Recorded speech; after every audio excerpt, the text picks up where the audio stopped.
Y hola, ¿qué tal? Hoy les traigo un nuevo video para el canal y esta vez vamos a enseñarle a cómo colocarle número a las páginas. Y bueno, ya empezamos con este tutorial. Ya tengo el archivo aquí abierto.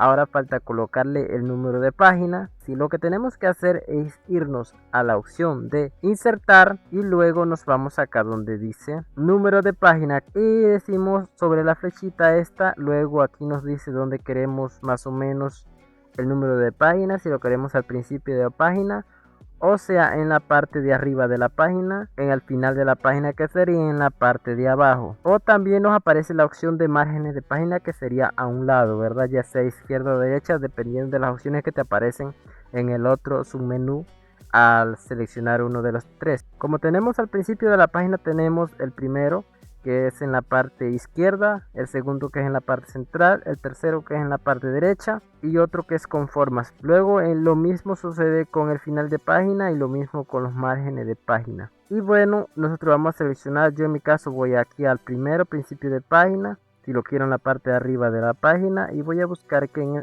sea en la parte derecha superior. Y aquí no los marca, ok, cuando doy clic sobre ello ya nos marca el número. Como vemos aquí nos va tirando las páginas, el número de página en cada página, ¿verdad? Y bueno gente, este es un video básico, ustedes pueden ir a más avanzado en otros tutoriales en otros canales, pero si necesitan algo específico sobre esto, estaré haciendo más tutoriales sobre Word y me lo preguntan y ver si le hago video para que ustedes lo vean. Y gracias por ver mi contenido, adiós, hasta la próxima.